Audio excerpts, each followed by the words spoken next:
This is the LatinNews podcast. I am your host, Richard McCall, here in Bogota, Colombia. Our very special guest this week is on the line from, South Bend, Indiana. Those of you who know anything about U.S. universities, that is Notre Dame.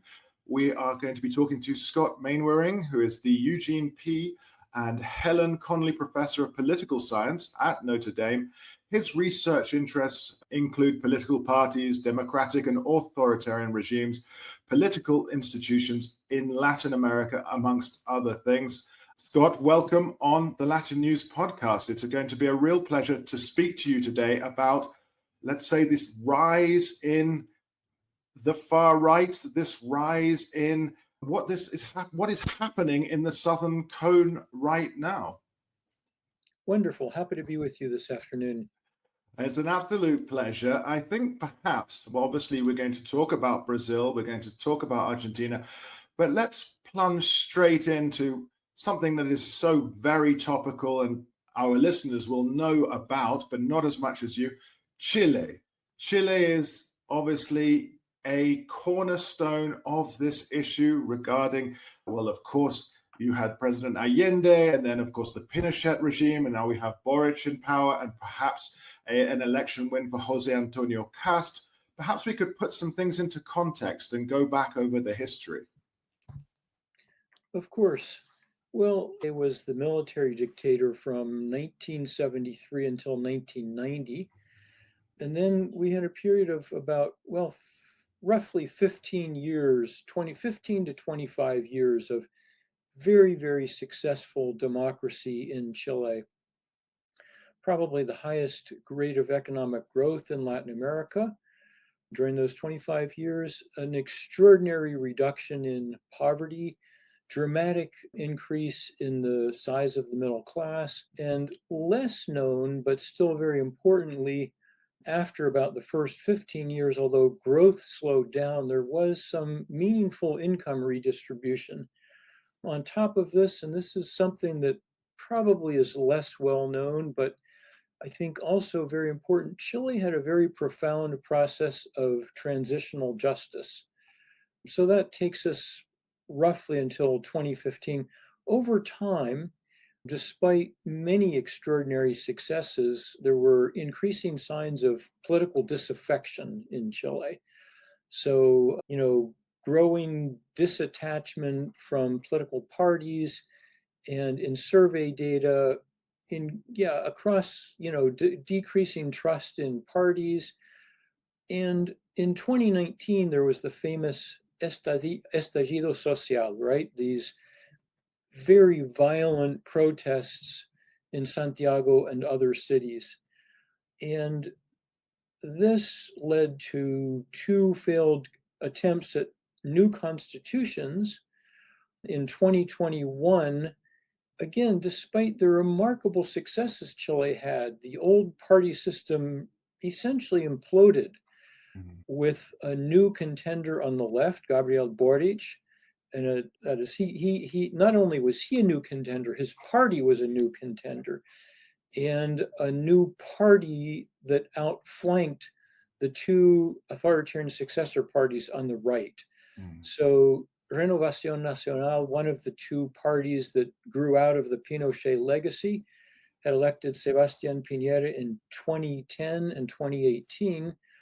And again, it's very remarkable, I think, that, and the UDI was the other important authoritarian successor party on the right. Well, Jose Antonio Kast came along with a discourse that was further to the right of two parties that had sprung directly from the Pinochet legacy, and Boric outflanked the left, the socialists and the Party for Democracy.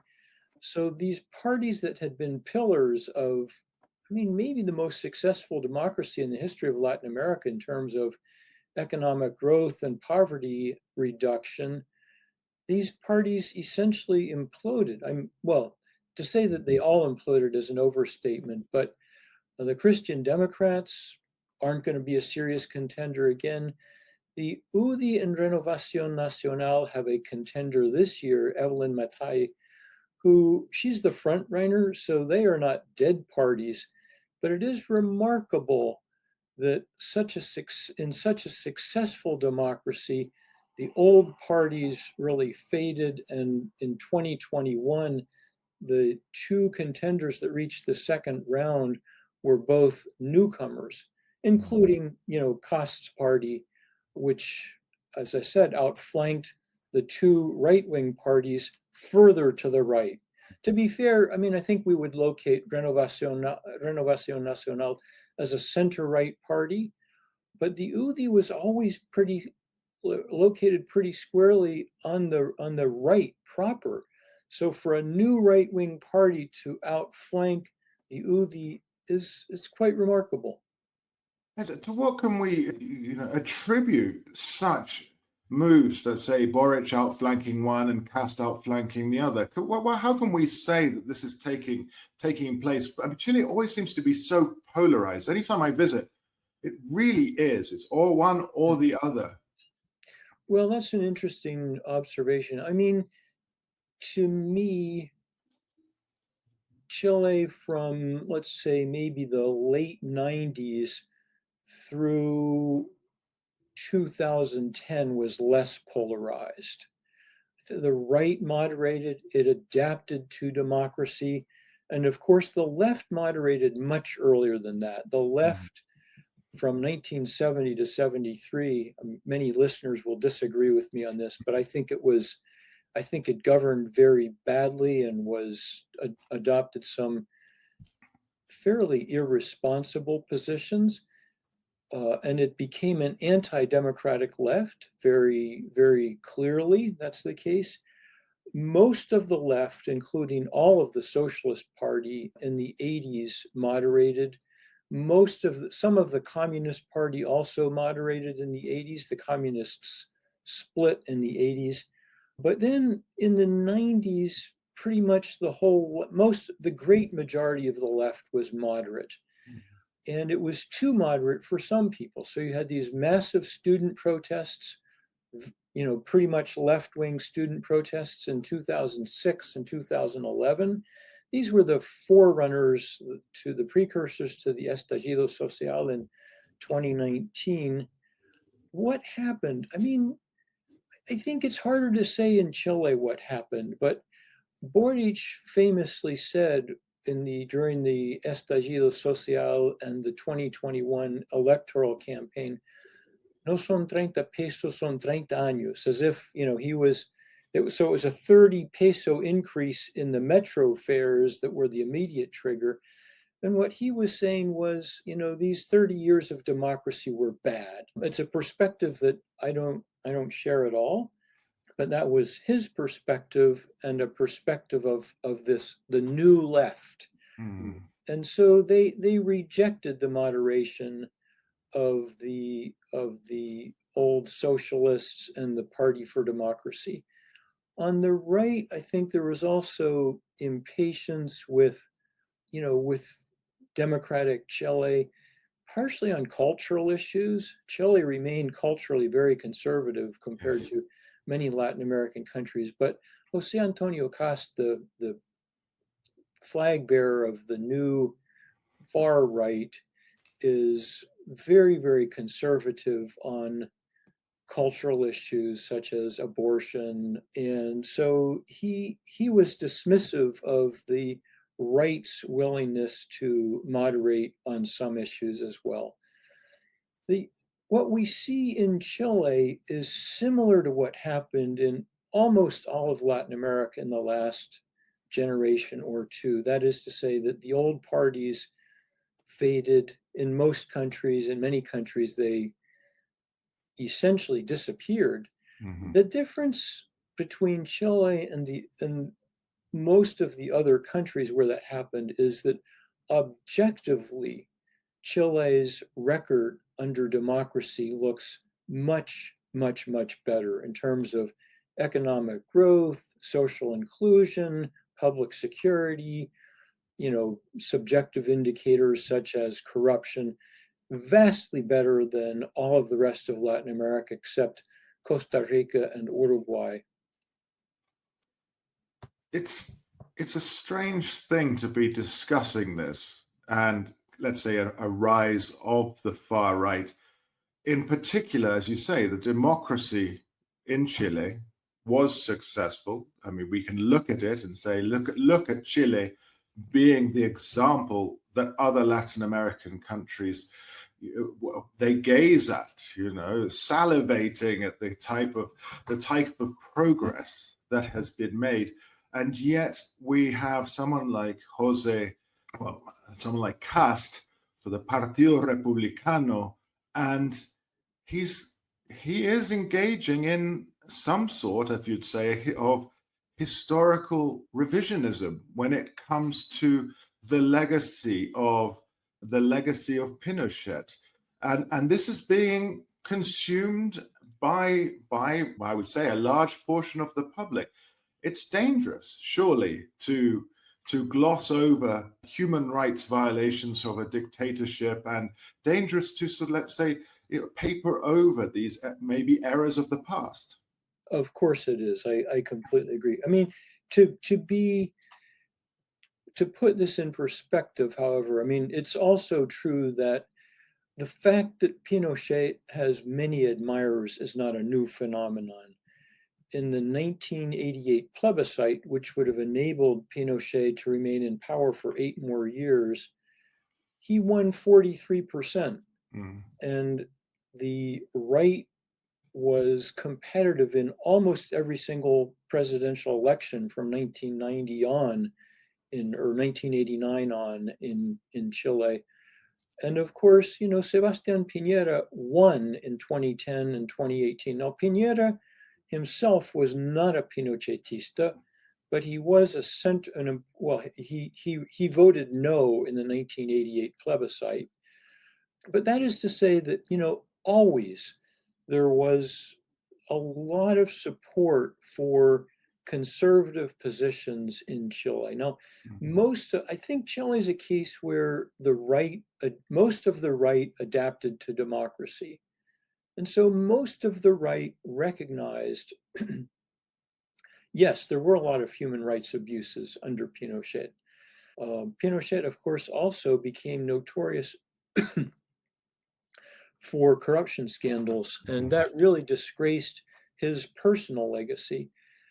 I think Kast, along with someone like Javier Milei in Argentina, they are glossing over the negative side of dictatorship. Chile's economic legacy under Pinochet was pretty mixed. He inherited an economy in terrible condition and repositioned it very favorably in terms of, turning Chile into an export-led economy. If you looked just at growth rates under Pinochet in Chile from 1973 to 90, they were pretty mediocre. But I think part of the appeal of the right in Chile has to do with the fact that there was an economic legacy to reclaim, to say, these were really positive achievements. In this respect, Chile has an important similarity with Brazil and is radically different from the situation in Argentina and Uruguay, where the dictatorships presided over economic disasters. I find it very interesting. Obviously, you point to Pinochet and, of course, his work on free markets and, yes, export-led. Would you say also some of this swing right has to do with the upturn in crime and immigration, let's say, affected by this mass immigration from Venezuela, and then, of course, the connections to the Tren de Aragua? Oh, no question about it. These are issues on which the right across many countries really adopts similar banners. Now, if we look at objective data, right, the homicide rate in Chile remains quite low by regional standards and even by global standards. But if you look at public opinion data, you're absolutely right. Public security has become a much more important issue in Chile. And you're also right that there's a lot of, I don't know any data about this, but there's certainly anecdotal evidence that connects some uptick in violence in Chile to the Tren de Aragua. So, yes, I mean, there is a lot of anti-immigrant sentiment that Kast has capitalized on. So I think, again, it goes back to something that I end up talking about quite a lot, the perception of insecurity. Chile, obviously, crime rates have increased, but to put them into context with the rest of the region, it's still, a remanso de paz, a peaceful area. But people coming from a country or living in that country that has been so stable, any slight uptick will increase xenophobia, will increase a perception of insecurity, such as in Chile. Absolutely. Yeah. Well, now you mentioned Brazil. You mentioned Brazil and similarities there. So let's jump into Brazil. We've got elections. We've got, there's everything on the table for Brazil. Not a very popular president at the moment in Lula. And of course, we've got the court case of Bolsonaro. And again, he's incredibly popular. Perhaps we could look at what's going on there with the rise of the far right. Right. Again, I mean, Brazil also had an important continuity from the dictatorship to the period of democracy, not at the level of the presidency, but many state governors, a huge number of members of Congress, they traced their lineage back to the two parties that they politically supported the dictatorship. In 1984, 85, they were called the PDS and the PFL. They've changed names a couple times, but they still are two of the bigger parties in the Brazilian National Congress. So again, I mean, having this powerful presence of conservatives in state governorships at the municipal level and in the National Congress was nothing new. What was new in Brazil was the collapse of the center-right coalition that governed. So this was Fernando Henrique Cardoso, who himself comes from a center-left heritage. He was president from 1995 until January 1st, 2003. Between 1994 and 2018, in every single presidential election, the competition was between Cardoso's Social Democrats and the PT, the Workers' Party on the left. Well, what happened in the 2010s? First of all, you had this immense corruption scandal, the Lava Jato, right? The world's biggest corruption scandal under democracy. And then the PT mismanaged the economic situation under Dilma Rousseff. So you had a prolonged and pretty steep recession that began in late 2014 and extended through 2017 or 2018, and a massive public security problem. So Brazilians heading into the 2018 elections, they were really sick of a political system that had stopped delivering in terms of growth, personal opportunity, corruption, public security.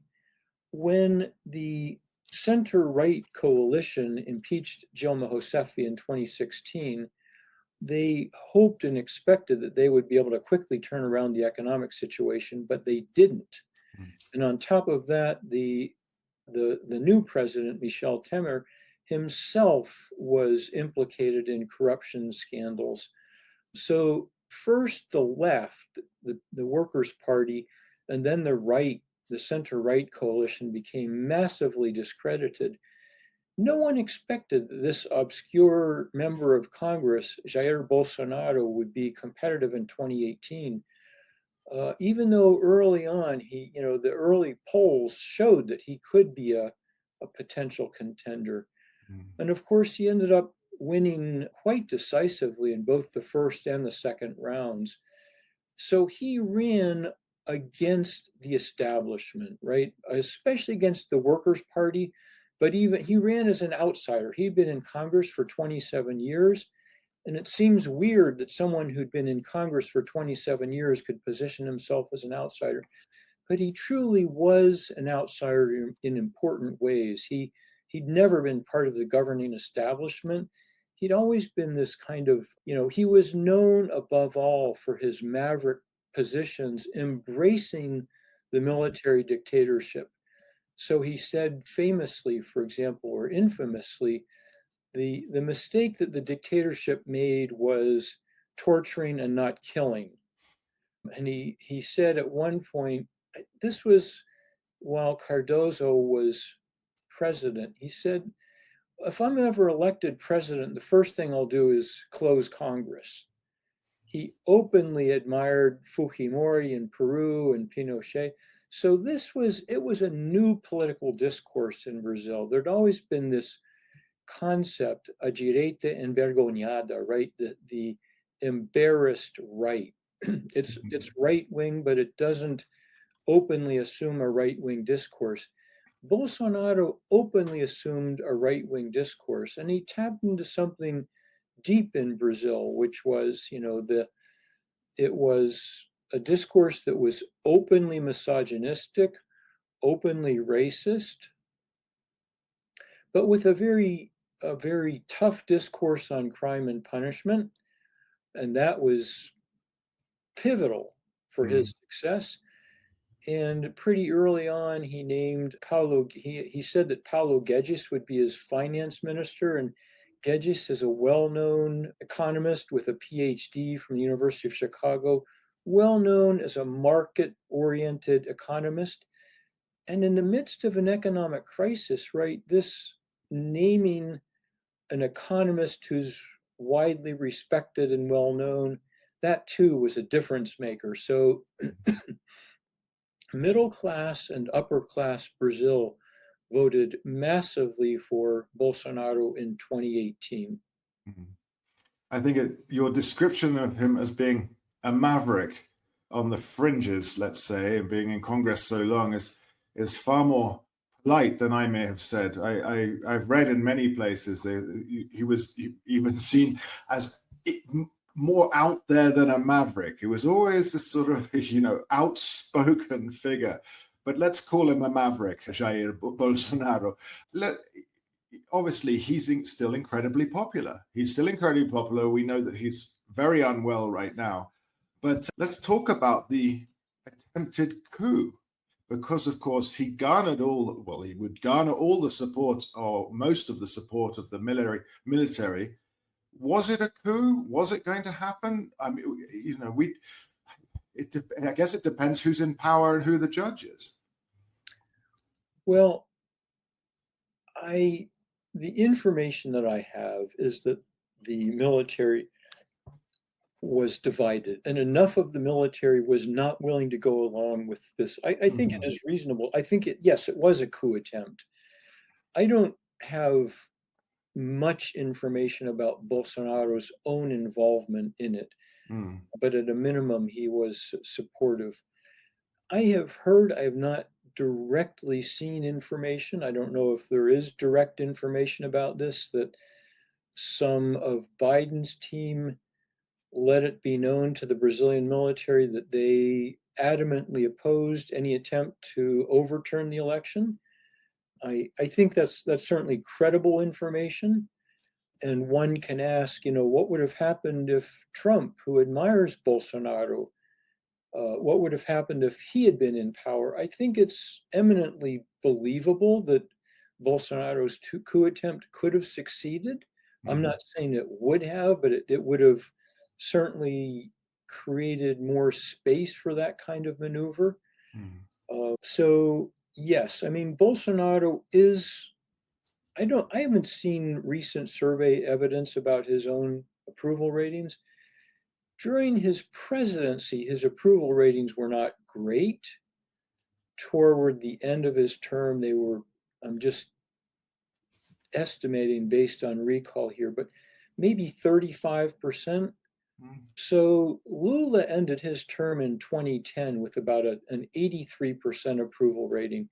But then, of course, approval Lula's approval tanked during his trials and during the massive Lava Jato corruption scandal.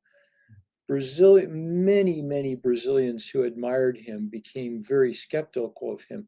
And that's one of the reasons, of course, why Bolsonaro was able to run a highly competitive campaign against Lula in 2022. He ended up losing, but I think the margin was 50.9% to 49.1% in the second round. So that's not maybe razor thin, but it's pretty close to razor thin. I'd say so, definitely. And we look at, in Chile, people have been tried for the human rights abuses during the dictatorship and the post-dictatorship era. Brazil, not so much. And there has been that recent film, I'm Still Here, which ashamedly I have yet to see, but it's become one of the most viewed films in Brazilian history. And of course, it's the director saying that it's good to get this story out there at a time of democratic backsliding and, again, collective amnesia. Have you seen the film? I have seen it. I thought it was a wonderful movie. Mm-hmm. And important. And important. It's in a way reminiscent of another excellent movie, Argentina 1985. Yes. Have you seen it? That one I have seen. I thought they were both excellent, and they, of course, touch on similar themes. I'm Still Here.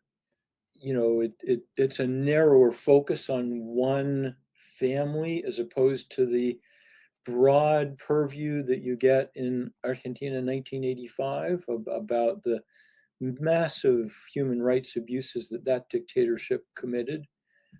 Again, I mean, I don't know what theme you would like to talk about here, but you're absolutely correct. Chile had a very profound process of transitional justice, a much less visible process than Argentina did, but nevertheless a very profound one that led to, of course, Pinochet famously, being under house arrest for many years, and many other human rights abusers in Chile ended up in jail, as also occurred in Argentina. Brazil, essentially nothing. There was a 1979 amnesty law that the military imposed. It is also true that, I mean, I don't want to gloss over the human rights abuses in Brazil by any stretch of the imagination.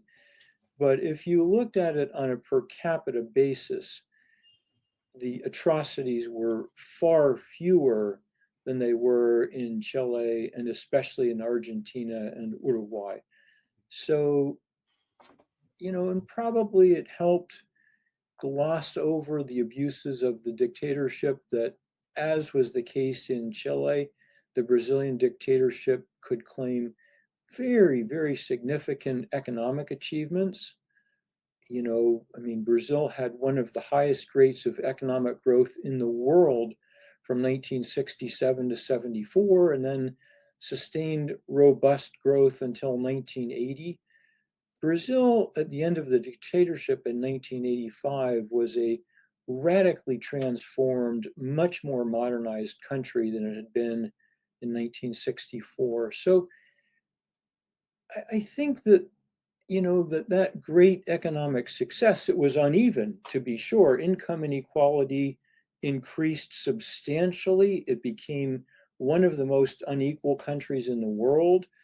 And late in the dictatorship, there was a very severe recession from 1981 to 83. But still, people who lived during that time remember, oh yes, o milagre brasileiro, the Brazilian miracle, right? Which was the term for the period from 67 to 74. That was real. It transformed Brazil in very profound ways. I think it's a moment there as well. If we keep thinking of this rise of the far right, Brazil, obviously we've discussed Chile, we'll go on to Argentina, but where do the evangelicals fit in in Brazil? Because, of course, it's a massive voting bloc. And in my reading and my knowledge, of course, it seems to slide in behind, well, let's say a party like that of Bolsonaro. But is this the case? Yes, it is. You are correct that it is a massive voting bloc. I think it was about a 70-30 split in favor of Bolsonaro over Lula in the second round of the 2022 election. I could be off a little bit on the numbers, but it was huge. Mm-hmm. I find it so interesting because it is one that will be traditional in its voting. I don't see that swinging back towards the left in any time soon. No. And, again, I mean, interestingly, in Brazil, cultural issues that became very prominent in Bolsonaro's 2018 campaign, they had never been all that prominent in electoral campaigns. Issues such as abortion, gay rights, they were invisible. They were just not salient issues before Bolsonaro campaigned in 2018.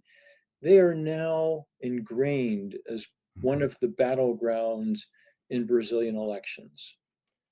The battleground of the anti-woke, let's say, Yes.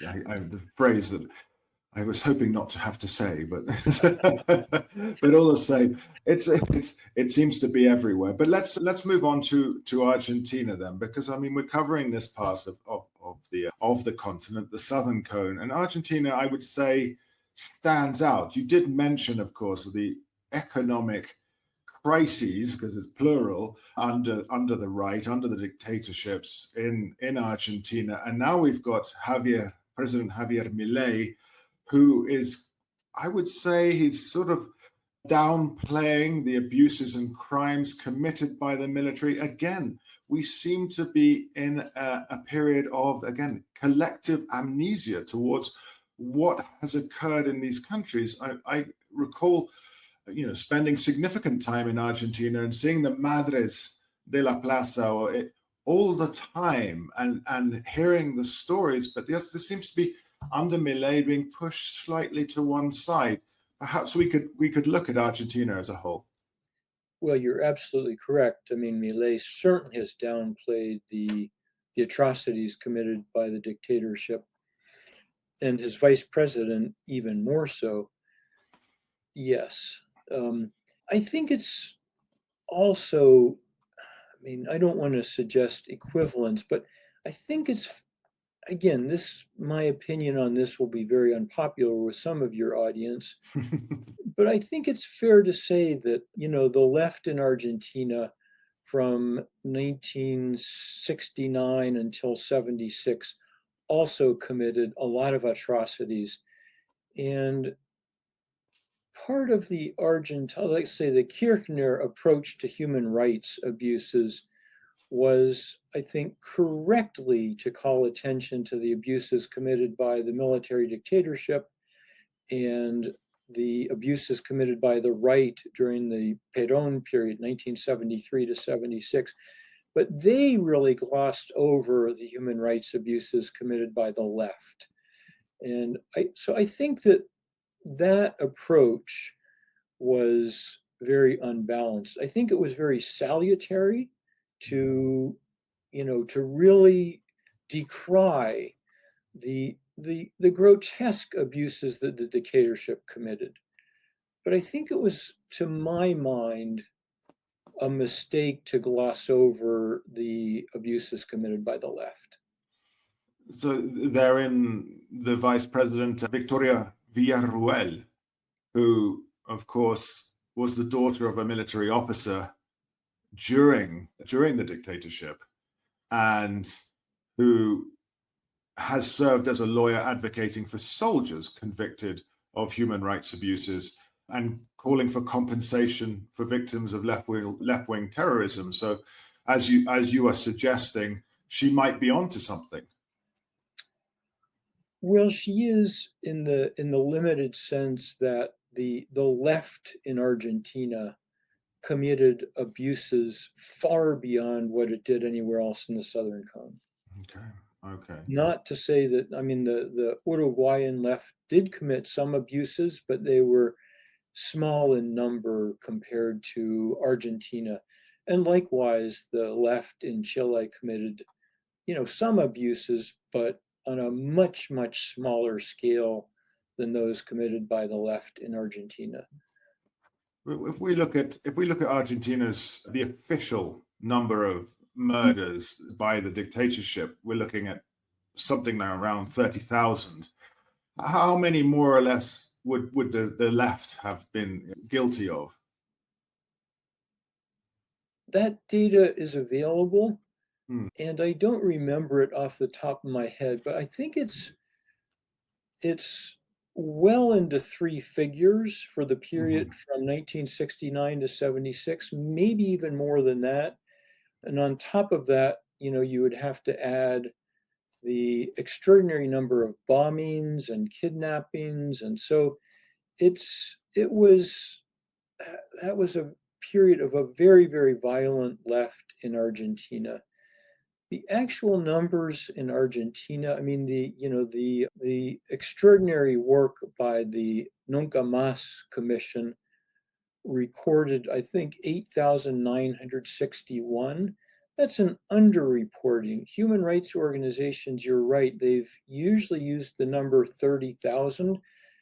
I don't know where that number comes from. I'm not saying it's wrong, I just don't know that it's correct. So the number, the 8,961, if I remember exactly, I might not, but that is certainly an undercount. Mm-hmm. 30,000 might be an overcount. Again, I mean, every human life is sacred. Yeah.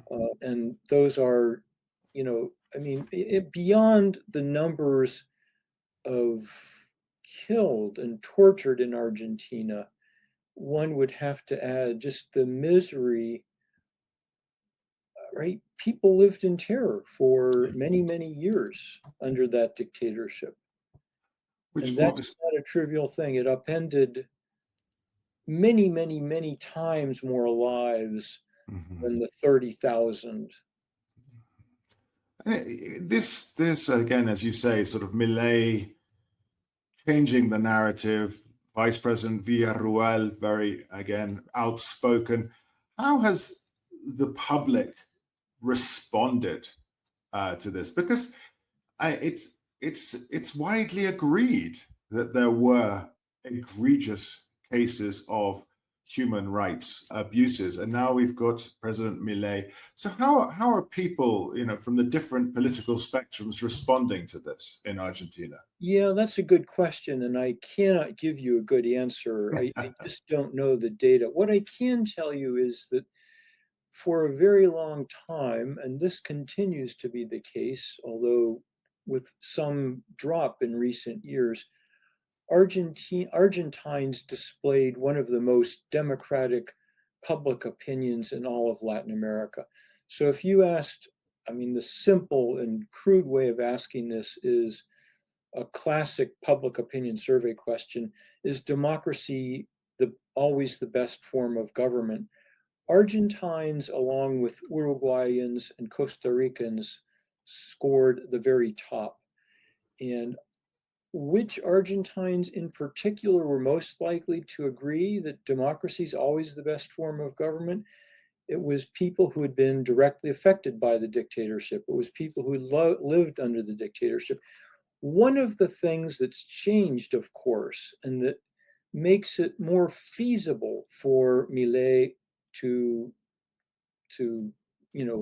have this discourse more politically feasible is 42 years have passed since the end of the dictatorship. So most Argentine voters today did not live under the dictatorship. Argentina, on a world scale, was a pioneer in creating historical memory. So part of this was through the Human Rights Commission that Alfonsín commissioned in his first week in office and that issued the extraordinary Nunca Más report. Part of it is through a series of amazing museums. There's a museum now where the that had been one of the most infamous centers of torture during the dictatorship. Part of it is memorialization through many, many great works of art. So, this wonderful movie, Argentina 1985, but then the very early movie, The Official Story, and the great movie in the first decade of this century, The Secret in Your Eyes. Many, many great movies, great works of social science. But Milei is trying to reconstruct this memory on terms more favorable to the dictatorship, to those who were most responsible for human rights abuses. As you say, 42 years later, and plenty of works of and acts of reconciliation. And yes, the majority of the population and the youth would never have lived under this. So it seems something very far in the past, again, for this new round of the voting public. Perhaps somewhere that doesn't get enough mention, and you have brought it up as well, Uruguay seems to buck a trend a little bit, and it has this weakness in its illiberal far right compared with the other countries we've mentioned. Perhaps we could put Uruguay into context. Well, Uruguay, it's such an interesting little country. One of the great success stories in the region. That's not to say that it's unblemished success, but again, Uruguay suffered through a dictatorship that not only was very repressive, was also, like Argentina's dictatorship, an economic disaster. In Uruguay, unlike in Argentina, on average, the period of democracy since 1985 has been economically pretty successful. Argentina has had these recurrent severe economic crises. Uruguay has had some economic crises, but I don't exactly know the data. But if you looked at average growth rates, Uruguay has done well since 1985. Argentina has done very badly since 1983. At some point, I looked at what were the there are 5 deepest recessions under democracy in Latin America since the third wave began in 1978. Argentina has had 3 of the 5 deepest declines in per capita GDP for the whole region. So, the first period under Alfonsín, and then the period from 1998 to 2002 was disastrous. And then the period beginning around 2014 or 2015 through at least the early Milei years. I don't know about 2024, but they too saw a cumulative economic decline that was very, very meaningful. I think that the economic difference between Argentina and Uruguay is certainly one of the reasons why you see the rise of an illiberal right in Argentina and nothing comparable in Uruguay. Uruguay is, I believe, this is a remarkable statistic, but it's the only country in Latin America where the party system today is very similar to what it was in the 1990s. Everywhere else, it's just imploded. Fascinating. I obviously, as we come to this part of our conversation, we need to put it all into context with the government of the United States under President Trump. We know that Javier Milei is obviously very aligned with President Trump, and they appear to get along well. President Trump had a relationship with Jair Bolsonaro. So what can we expect for the coming months? Right. Well, I mean, it seems certain that Trump will continue to be allied with individuals like Milei and Bolsonaro, probably Jose Antonio Kast in Chile. Although I think, Evelyn Matthei, who's the front runner in the polls right now, would also be perfectly compatible with Trump. One thing that is clear is that US foreign policy toward Latin America, right? The big priorities are immigration and drugs. Democracy is not a priority. Mm. And so you see a close alliance also with Bukele in El Salvador. And then potentially Noboa in Ecuador Probably Noboa. will likely. We are seen. I say we. I'm based down here, but we are seen through the prism of organized crime and immigration. That, as you say, democracy is very much a secondary consideration, if a consideration at all. At best. Yeah, At I best. don't think it's a consideration at all. Fascinating times ahead for the Southern Cone. We've been discussing this. The far right, as you say, well, it looks to be strengthening there in Chile. Who knows what's going to happen in Brazil? Still a long time ahead of us. Milei has a couple of years, doesn't he? And we'll be watching.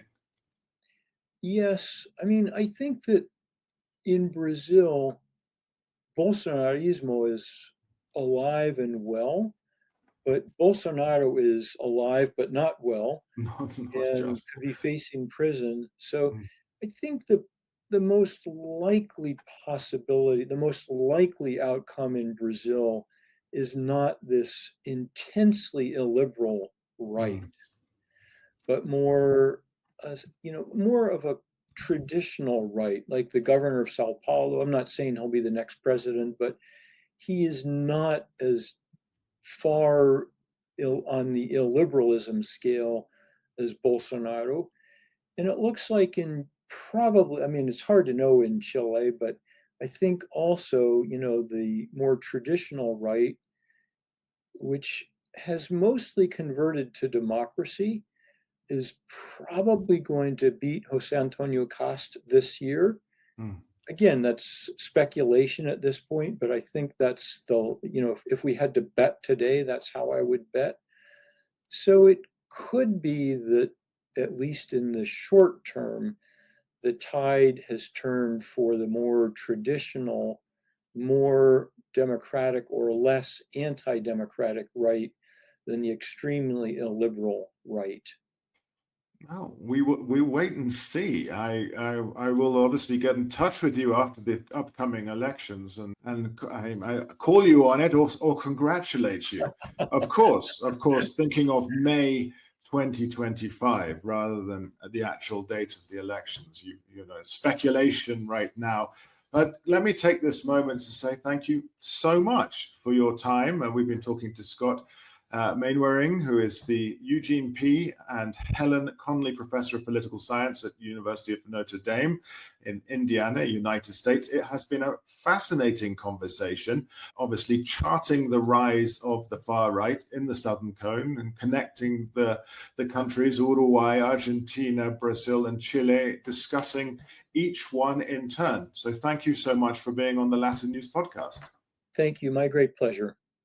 Mine indeed. Thank you very much, everyone, for listening to the LatinNews podcast this week.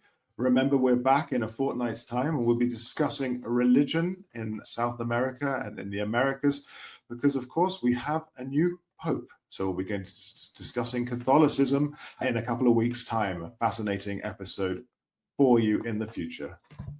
And goodbye.